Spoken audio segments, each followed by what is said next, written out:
Estamos aqui hoje para a nossa terceira lição da Escola de Desenvolvimento da Vida. É a lição número 3, página 30, ainda falando sobre comunhão, e só que nosso ponto de hoje é a unidade da igreja.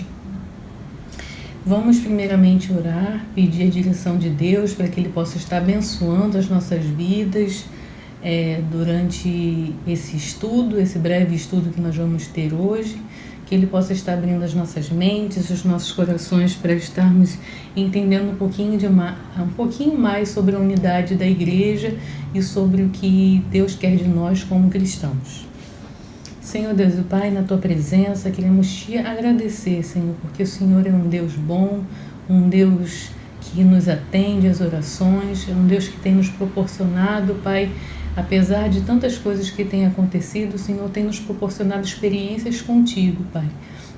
E essas experiências, Pai, através de aulas, de pregações que podemos ver e acessar pela internet, têm sido tão boas, Senhor, para o nosso crescimento espiritual contínuo, apesar de estarmos impedidos de estar indo ao templo, Senhor. Esteja abençoando as nossas vidas, as nossas mentes, os nossos corações, para que possamos entender qual é a Tua vontade e o Teu ensinamento para nós nesses tempos, Pai. Assim oramos agradecidos. No nome de Jesus, amém.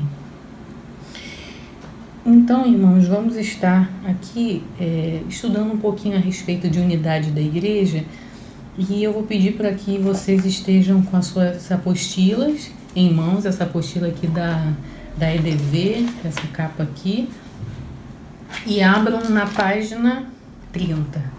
Também vou pedir para que vocês estejam pegando a Bíblia. Nós vamos ler alguns textos, não muitos, mas alguns seria bom que os irmãos estivessem com a Bíblia nesse momento para acompanhar. E esse caderno aqui são as minhas anotações a respeito da lição. Então vamos lá. Hoje é a lição 3. Nas lições anteriores, a gente falou, a primeira lição foi sobre unidade nos relacionamentos cristãos em um âmbito mais geral, né? Nós compreendemos que Deus nos criou com esse propósito de nos relacionarmos, que nós somos carentes, seres humanos carentes de relacionamento, que o nosso Deus, Ele é um Deus relacional, porque Ele mesmo coexiste com outras pessoas da Trindade, né? É o Pai, o Filho e o Espírito Santo. Nós analisamos alguns textos bíblicos em que Jesus, feito homem, encarnado, se relacionava com Deus como Pai, numa postura de subserviência, de obediência, de petição, muitas vezes. E que nós aprendemos também que nós somos seres humanos carentes dessa aproximação com Deus, desse relacionamento com Deus. Na segunda lição, que foi ministrada pela Márcia, nós aprendemos um pouco sobre como nos relacionar com os membros da igreja, visando um propósito maior, um alvo em comum, que é o de glorificar a Deus. E a professora sumarizou 5 pontos de como desenvolver o relacionamento com os nossos irmãos dentro da igreja e como cultivar esse tipo de relacionamento. Hoje a gente vai falar um pouquinho de alguns aspectos que visam promover e sustentar a unidade na igreja. E é essa hoje a nossa competência-chave. Nós sabemos que na nossa lição a gente tem sempre no início dela uma competência-chave, e a nossa de hoje é promover e sustentar a unidade da igreja. E temos competências secundárias, que não são competências menos importantes a respeito do tema, mas sim competências que figuram aqui na lição como subpontos dessa competência maior e mais abrangente, que é a competência-chave. E as nossas competências secundárias são: primeira, conhecer os fatos bíblicos acerca da unidade da igreja, identificar os 3 aspectos da unidade na igreja, e conhecer e praticar a unidade da igreja.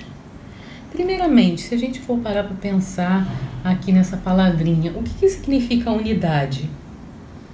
O que é ser um? O que significa, assim, de uma maneira mais didática, essa palavra unidade?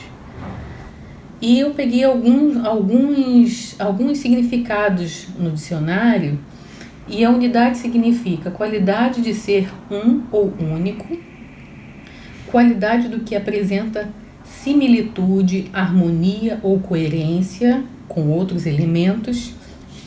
E uma que eu achei bem interessante aqui é cada parte estruturada que por si só forma um todo dentro de uma estrutura maior. E fazendo uma analogia com o que a gente vai aprender hoje aqui na nossa lição, a gente pode considerar que Cristo ou a igreja são essa estrutura maior e nós somos as partes estruturadas que formam ou formulam essa estrutura maior. A igreja, para que a igreja tenha de fato essa unidade, é necessário que nós estejamos bem encaixados nessa estrutura, para que ela possa ter um funcionamento perfeito. E eu achei interessante aqui essa definição do que é unidade, porque nos remete ao termo perfeição.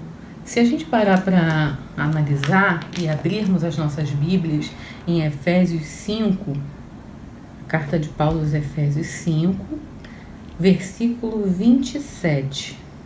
Vamos ler esse texto aqui.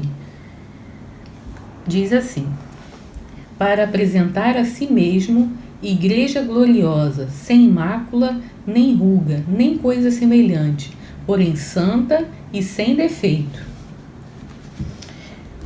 Se a gente parar para pensar nos dias de hoje, o que vai levar, qual é o estilo de igreja ou de harmonia ou de coexistência como irmãos que vai nos levar a essa unidade?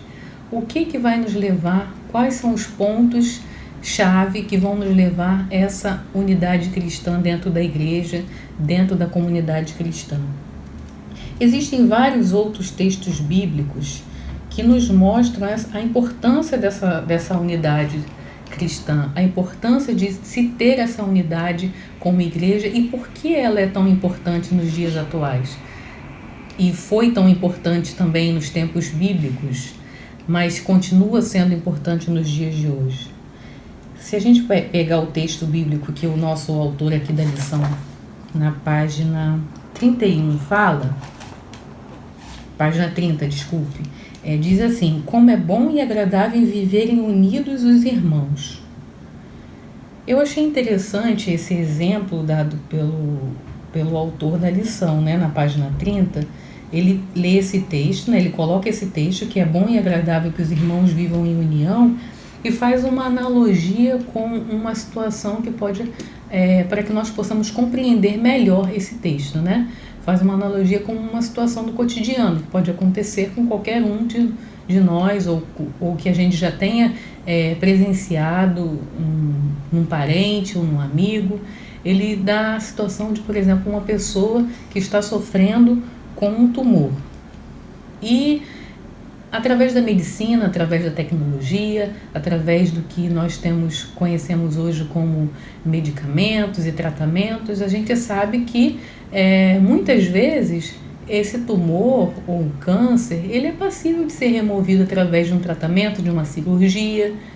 E é bom que isso aconteça, é bom que a gente tenha hoje em dia esse tipo de recurso para recorrer se acontecer uma fatalidade como essa, que é a descoberta de um tumor. E é bom que a gente tenha isso na medicina, Mas se a gente parar para pensar no processo que esse paciente teve que ser submetido até chegar no final, que é a cura para aquela doença, o processo não foi agradável. Não foi agradável as várias sessões de quimioterapia, os efeitos colaterais que uma radioterapia pode trazer. Não foi agradável ter que passar por tudo aquilo. Não foi agradável ter que, muitas vezes, abdicar de uma convivência saudável com seus amigos, com seus parentes, para estar fazendo aquele tratamento, não é verdade? E muitas coisas nas nossas vidas hoje em dia coexistem com essa máxima de que muitas vezes o final é bom, mas o processo não é nada agradável. Como uma pessoa que está estudando, por exemplo, para um concurso público. Ela tem que renunciar a muitas coisas, muitos eventos sociais, muitas festas, muitos encontros com os amigos, para no final colher os frutos, que é uma aprovação, uma possível aprovação, uma nomeação no Diário Oficial, né? Olha que alegria, olha que bom esse final. Então, nas nossas vidas, a gente é obrigado a vivenciar essas situações em que o final é bom, mas o processo não é agradável. E é normal que isso aconteça. Mas o texto bíblico fala que a unidade cristã, esse texto que fala, como é bom e agradável que os irmãos vivam em união. É bom e agradável. E é uma das poucas coisas, a unidade cristã, esse viver em unidade na igreja, é uma das poucas coisas que são ao mesmo tempo boas e agradáveis no seu processo, né, e no seu fim.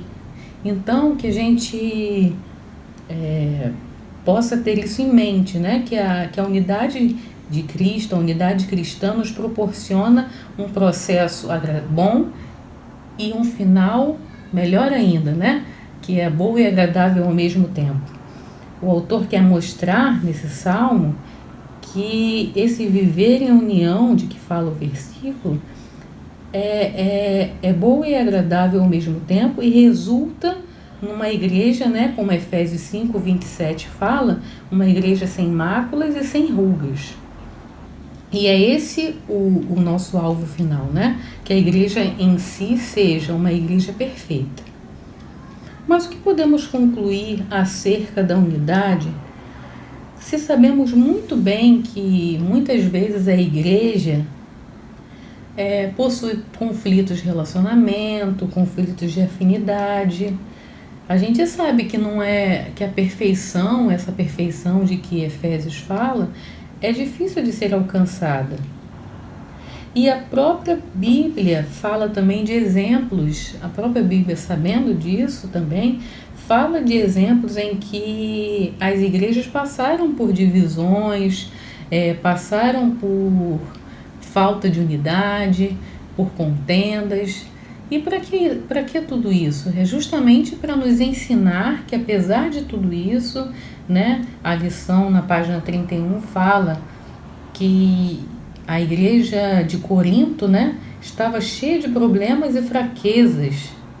E Paulo, com a sua autoridade apostólica, chama firmemente a unidade, quando ele fala em 1 Coríntios 1:10. Ele fala assim: rogo-vos, porém, irmãos, pelo nome de nosso Senhor Jesus Cristo, que digais todos uma mesma coisa, e que não haja entre vós dissensões, antes sejais unidos em um mesmo pensamento e em um mesmo parecer. 1 Coríntios 1:10.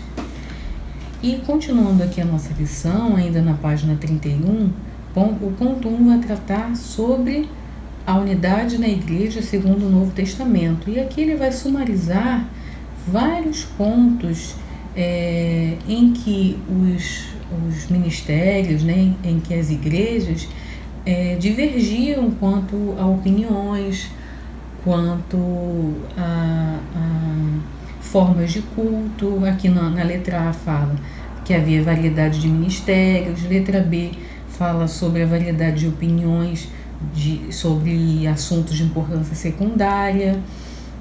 Havia aqui ênfases diversas em convicções teológicas básicas.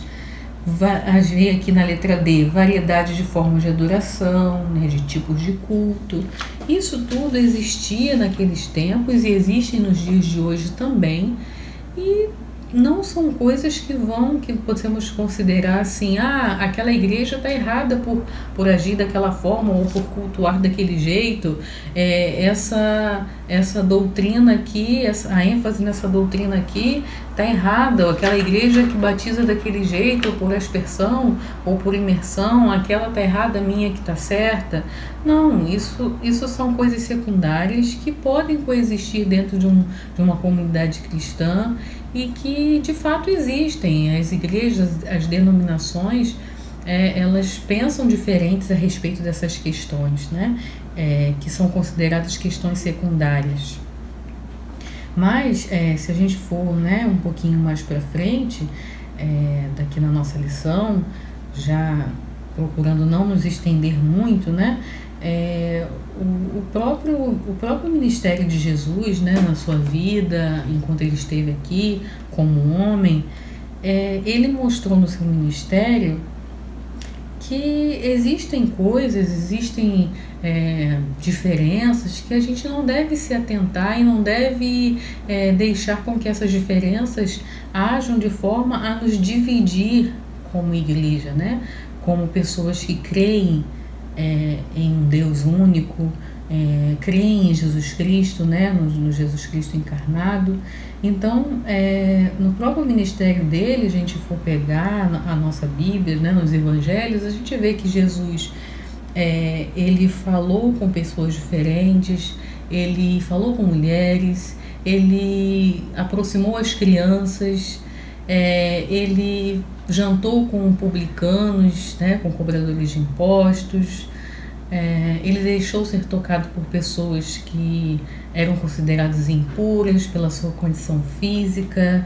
Então, Jesus, mesmo naquele tempo, ele já procurou, né, mostrar através do seu ministério, naquela época, que essas barreiras que eram consideradas tão importantes naquela época, né, tão relevantes para aquele povo, de nada, quando se fala em reino, quando se fala em igreja, de nada vale esse tipo de divisão, esse tipo de segregação dentro do corpo de Cristo, né?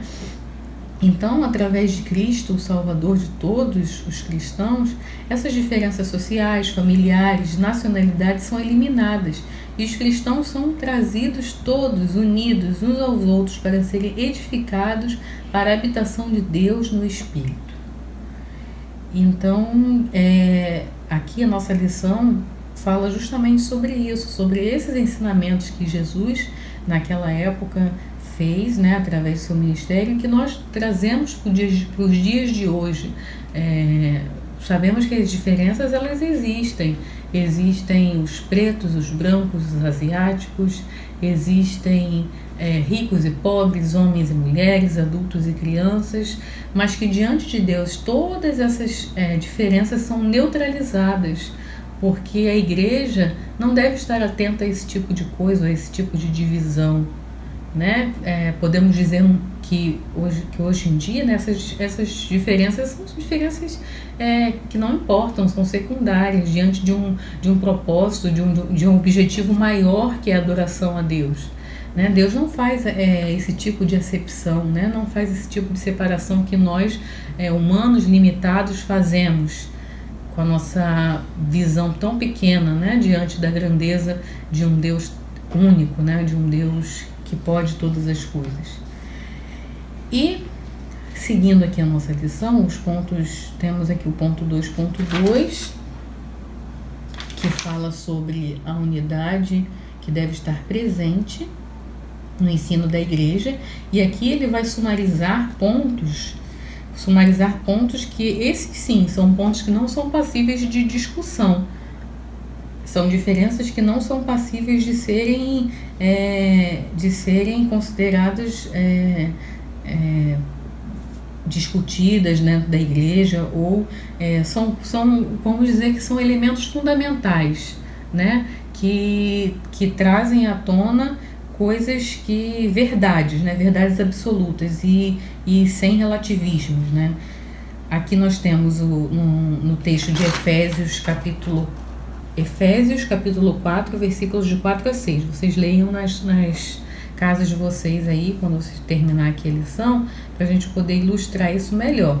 Mas é aquele texto que fala que há um só corpo, isso não pode ser discutido, há um só Espírito, nós fomos chamados numa mesma esperança da nossa vocação, há um só Senhor, há uma só fé, um só batismo e um só Deus Pai de todos. Então, essas verdades aqui, né? Esses fatos, eles são inalteráveis e exigem que você aceite ou não. Nenhuma outra reação é possível. Um homem que rejeita apenas um desses itens, a lição fala na página 34, não deve se considerar cristão absolutamente. Então, o tipo de unidade pela qual Paulo estava rogando, né, quando ele fala no capítulo de Efésios, de 1 Coríntios 1:10, desculpe, ele fala sobre esse tipo de concordância, né? Concordar sobre esses pontos sem divisão e completa em mente e julgamento. Esse tipo de unidade emerge da submissão à vontade de Cristo. Então, que a gente possa estar atentos a esses pontos aqui, porque muitas vezes no nosso dia a dia a gente se depara com frases que aos nossos olhos às vezes parecem ser legais ou frases assim que a gente ouve de pessoas que parecem ser frases assim, olha que mente aberta que ele tem, quando, por exemplo, alguém fala para nós todos os caminhos levam a Deus, mas na nossa Bíblia a gente sabe que Jesus fala, eu sou o caminho, a verdade e a vida, ou seja, há um só caminho, né? Há um só Deus, há um só Filho, há um só Espírito Santo, e esse Deus enviou Jesus Cristo como o único caminho, é o único que pode nos ligar ao Pai, é Jesus Cristo. Então, que a gente possa estar atento nesses pontos que são fundamentais na nossa vida, na nossa vida cristã, dentro de uma comunidade cristã, exercitando essa unidade em que tanto nós que estamos batendo nessa tecla, a unidade cristã, de que forma praticá-la, de que forma obtê-la, de que forma exercitá-la dentro da igreja. O ponto 2.3 fala sobre a unidade que deve ser vista no viver diário do corpo de Cristo. E o ponto 3 fala sobre os aspectos práticos da unidade cristã. Esses dois pontos, eles são pontos bem similares no que diz respeito ao alvo, né? O que eles pretendem nos passar através das palavras que aqui foram utilizadas pelo autor. De fato, aqui lendo aqui esses dois pontos, a gente vai ver que ele procura trazer de uma forma mais pragmática aquilo que de que forma nós podemos assim demonstrar essa unidade. De que forma nós podemos manifestar que nós temos esse interesse em sermos né, em Cristo Jesus, e de que forma que essa unidade pode ser exercitada dentro da igreja, né?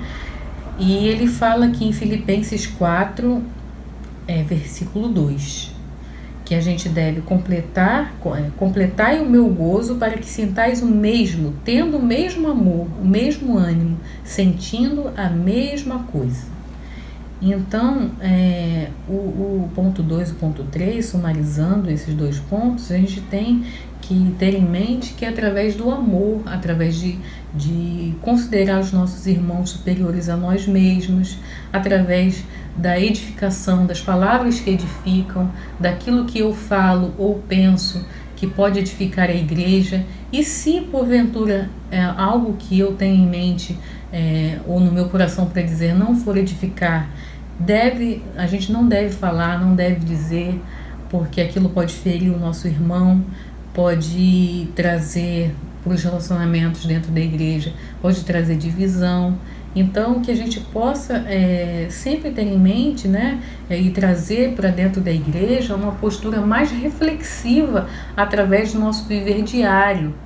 O que eu estou fazendo que não deveria ser feito, de que forma eu estou colaborando com as minhas orações, com as minhas palavras, com o meu pensamento, de que forma eu estou edificando a igreja. Estou edificando ou eu estou colaborando para que essa unidade não aconteça?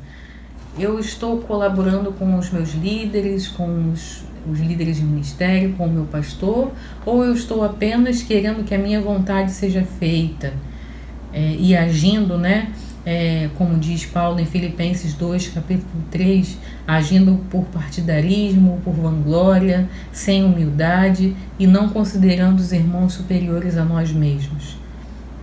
Então, que nossa postura possa ser reflexiva nesse sentido, que a gente vai trazer essa unidade de uma maneira prática para dentro da igreja, desenvolvendo essa postura cuidadosa de como devemos ser, como devemos agir, né? A começar em mim e se estendendo para toda a comunidade, como nós devemos agir como igreja.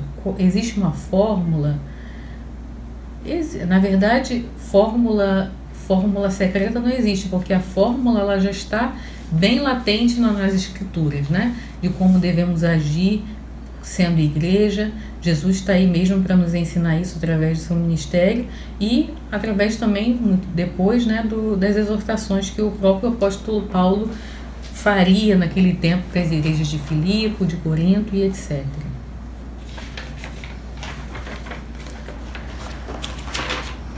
E aqui, como conclusão, na página 36 da nossa apostila, fala sobre que um drama, né, da igreja é justamente esse, a solidão ministerial, né? Quando vemos todos os problemas, estamos sós, nos sentimos apavorados, muitas vezes não nos sentimos capazes de resolver conflitos. Porém, quando a gente enfrenta esses conflitos com os irmãos, né, com aqueles que compõem junto conosco o corpo de Cristo, quando nós agimos em conjunto com esses irmãos, os conflitos são sim possíveis de ser resolvidos, e a harmonia do corpo realmente entra em prática, né? Realmente existe. A Bíblia nos fala dessa diversidade de ministérios, mas nós, como cristãos, devemos constituir uma unidade na diversidade. Ou seja, o que significa constituir unidade na diversidade? Significa, sim, divergir em alguns pontos secundários. Muitas vezes a gente tem conflitos de interesse, muitas vezes existem diferenças de afinidade, sim, nós somos seres humanos, mas no final das contas, nosso objetivo maior deve ser o engrandecimento do reino de Deus e a unidade cristã. Nós devemos não considerar as nossas vontades como vontades absolutas e se aquilo que a gente quer não for daquele jeito, a gente muitas vezes por infantilidade vira cara e não quer trabalhar mais, mas não, devemos agir diferente, devemos pensar no corpo, na igreja como um todo. O que é melhor para a igreja? Qual é a melhor solução? E isso só Deus mesmo pode dizer através de uma busca, né, de um relacionamento íntimo com Ele e deixando de lado as diferenças.